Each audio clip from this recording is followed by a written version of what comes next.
Our scripture today is from the book of Matthew, chapter 27, verses 55 through 61, and also chapter 28, verses 1 through 8, and 11 through 16.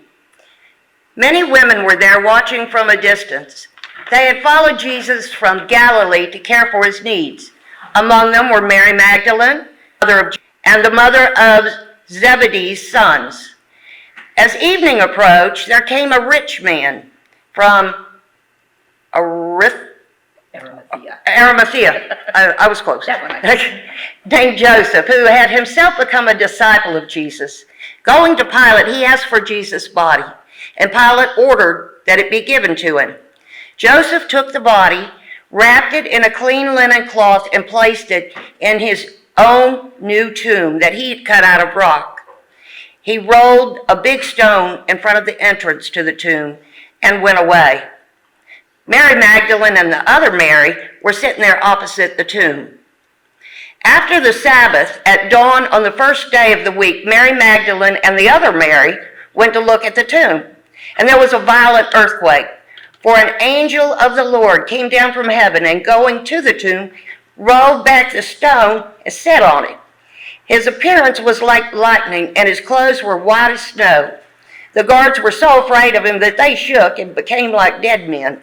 The angel said to the women, "Do not be afraid, for I know that you are looking for Jesus who was crucified. He's not here. He has risen, and just as he said, come and see the place where he lay. Then go quickly and tell his disciples that he has led you into Galilee. There you will see him. Now I've told you." So the women hurried away from the tomb, afraid, yet filled with joy, and ran to tell his disciples.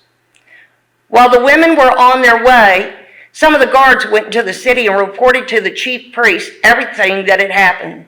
And when the chief priest had met with the elders and devised a plan, they gave the soldiers a large sum of money and told them, "You were to say his disciples came during the night stolen. They stole him away while we was asleep. If this report gets to the governor, we will satisfy him and keep you out of trouble." So the soldiers took the money and did as they were instructed. And this story has been widely circulated among the Jews to this very day. Then the disciples went to Galilee, to the mountain where Jesus had told them to go.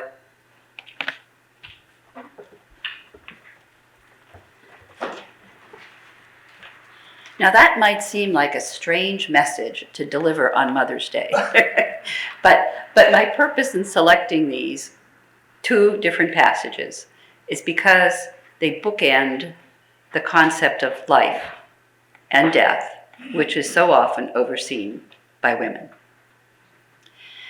As someone pointed out to me not so very long ago, it had never quite sunk into me. It was the women who provided life to Jesus and who stayed with him till the very end. They are the story of the resurrection. It was the men whose role seemed to be so dominant in these readings, and yet without the ministry of Mary, who bore him and stayed through the final death, the painful, awful, brutal death of her beloved young son, firstborn son. It was that ministry that was women's work.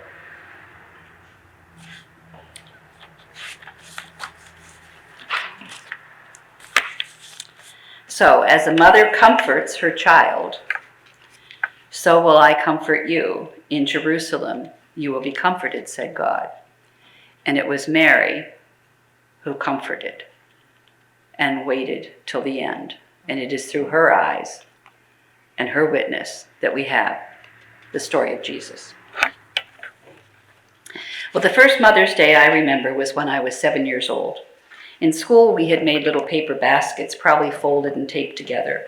Most of us kids in their allowances. And the car was for my father to get to and from work, and for the payday grocery shopping at the A&P, maybe 10 blocks away from where we lived, just north of St. E's Hospital, where I was born in Youngstown. My teacher, Miss Jones, was the essence of a caring mother. Though she had never married, we were her children. And I was so very proud of that little gift that she provided us to give our mothers. After it got planted, I don't know by whom, I would check on that little flower because it was so much a part of me wrapped up in that silly little gift that has that earnest face that a pansy wears. When we moved to another rented house not so very long after that, I was disappointed that Mom didn't think to bring my plant, my little gift. The simple things that children give to our mothers, so much a part of us wrapped up in those gifts. And how very much we want to and hope to please Mother.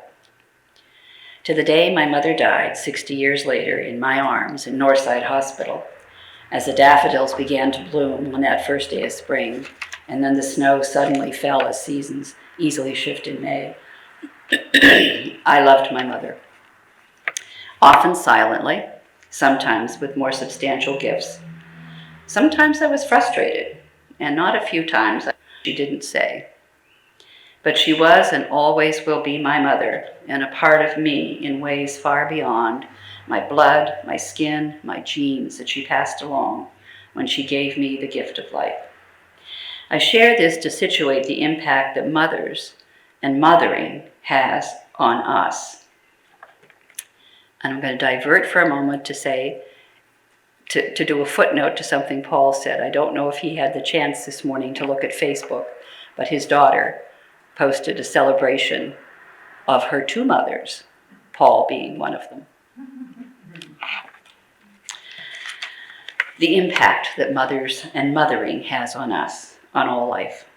Of course, I didn't come to be without a father's role, but that's a different story for another day. I hope my story resonated with you and that you remember something of your own mother, your grandmothers, your children, your grandchildren, those who mothered you, and those you have mothered, whether they are yours by birth or by the profound and certain love that you gave to them, even as every little animal, little kitten, as I have, little tree, every little pansy is infused with life-giving care so as to grow, to blossom, to become, and to have its own life. For just a minute, I ask you then to think of some action of mothering that you have received or that you have given that lingers in your memory, reflecting on the precious words of that Welsh hymn that my mother sang to me. Doesn't it capture that role of mothering? Sleep, my child. Peace attend thee all through the night.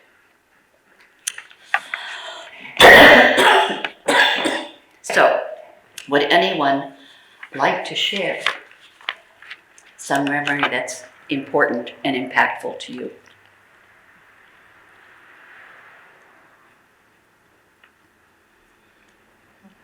Yes, ma'am, Mary. I got married at 15 years old. I always lived with who would ever take us for that before I got married, who would ever take us for a year or 2 years. And my mother-in-law to me was the best thing God ever gave me in this life, because she was a mother to a very lot of children, and then she took me in after I married her son. And I knew what a mother was for the first time in my life. Amen. Amen. Any moment to share.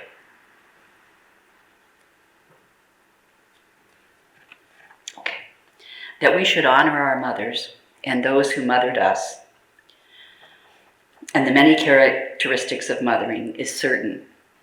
But the idea of celebrating motherhood, usually but not only provided by females, in the acts of mothering that come from both men and women, grew out of a daughter's pure love to pay tribute to her own mother. In 1873, Julia Ward Howe campaigned for a Mother's Peace Day, and it was later replicated by the Northern Ireland mothers who were, quote, tired of losing their sons to a bloody war.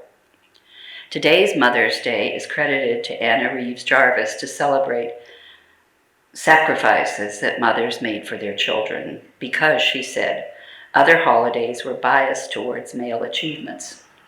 She organized that first Mother's Day in May 1908 at a Methodist church in Grafton. I think that was Grafton, West Virginia. Thank you. Then began a massive letter-writing campaign to newspapers and to politicians urging that they adopt a special day to honor motherhood. Towns, churches, and even states began celebrating Mother's Day annually as she promoted it. Woodrow Wilson officially designated the second Sunday in May as Mother's Day. But when Jarvis's vision of a Mother's Day as a private time for families to honor their mother's work, when that became commercialized, she campaigned against what it had become. This day, whatever your acts of celebrating those gifts of those women and men who have mothered you, please take some time to reflect, if not now, later, the joy, the love, the compassion, the care that they provided. But from ancient times, festivals celebrated goddesses as life progenitors, providing grain and crop that nourish humans and all earthly life. Mothering Sunday was also celebrated in England and other parts of Europe centuries ago, usually during Lent when Christians went on pilgrimages to a mother church, such as Chaucer memorialized in the Canterbury Tales. Whatever its name, the celebration of the gifts of life-giving within a human family or in the earth itself, people around the world across centuries and civilizations have celebrated, honored the essential life-giving, life-sustaining acts of mothering that nurture all life. Why is such a day even needed, you might ask? Perhaps of mothering, natural and so normal, we easily take it for granted. Perhaps overlooking such work simply because it's what we expect. Who celebrates a tree's growth into providing joyous buds in early spring, the homes for birds that now sing happily as I hear them every morning in my backyard, even when I cannot see those happy little birds? The soothing breezes that trees waft on a hot summer's day, or the serenity of an etched bare bark in winter. How easily we forget the work such gifts give us, the work of mothering. Throughout history, women's work has often been taken for granted, not given the same status. When females were first admitted to colleges in the late 1800s, college administrators feared that they would be a distraction to the more serious male students. So some claimed that females' delicate natures, even their brains, were not suited to the rigors of academic study, and they directed them into softer studies such as art, music, literature, and teaching the little children. Their work was valued differently, too, even in the church. Those attitudes fostered different rates of pay the females received for similar work to what men performed, and their presence or their absence from in the books of the Bible, and even in the church. Both my husband and my mother-in-law found going to a female doctor a bit awkward when female doctors first became available to us. To be both a female and a woman of color added incredible challenges to the work of being a pastor or a bishop in our churches and other places. In East Ohio United Methodist Church, we are blessed to have many females, but also their community. We are blessed to have many females who mother us and their families, their communities, their congregations, and their churches.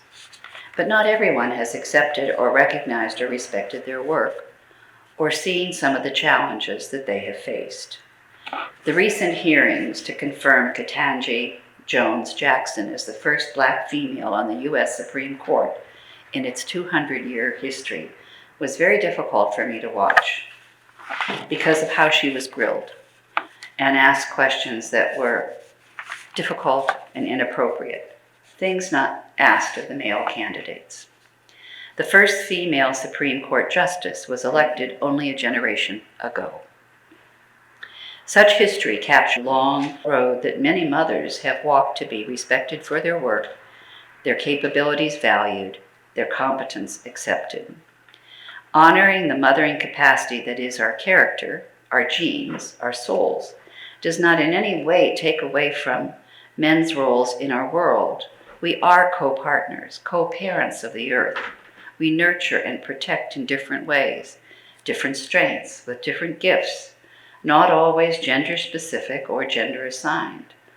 The world itself, all of creation, needs the gentleness of nurturing care, whoever provides it, along with the formidable strength of protectiveness, the passion of committed love, and the determination of endurance.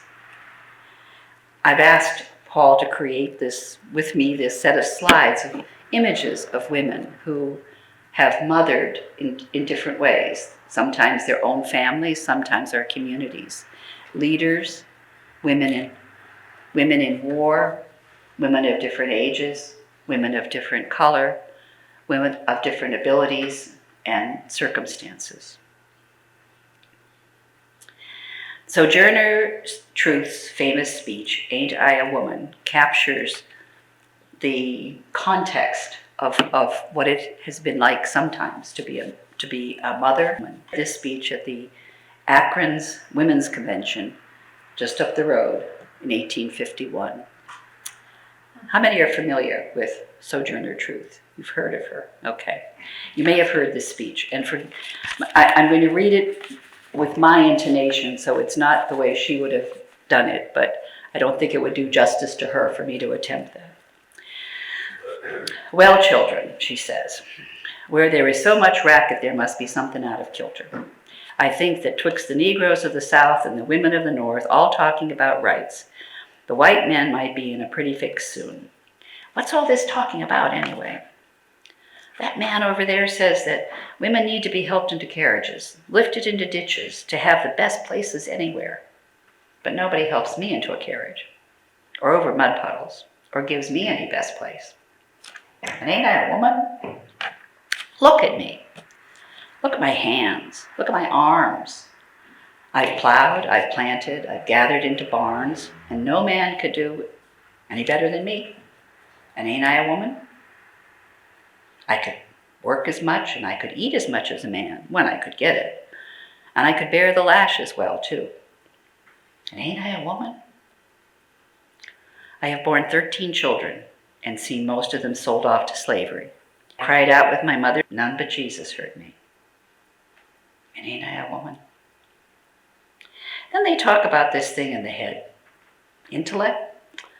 What's that got to do with a woman's rights? Or a Negro's rights? If my cup won't hold but a pint and yours but a quart, wouldn't you be mean not to let me have my little share? Then that other little man, he says, well, women can't have as much rights as men because Christ wasn't a woman. But where did your Christ come from? Where did Christ come from? From God and a woman. Man had nothing to do with birthing Jesus. If the first woman God ever made was strong enough to turn the world upside down, these women together ought to be able to turn it back and get it right side up again. And now they is asking to do it. So I'm obliged for you to hear me, and now old Sojourner ain't got nothing more to say.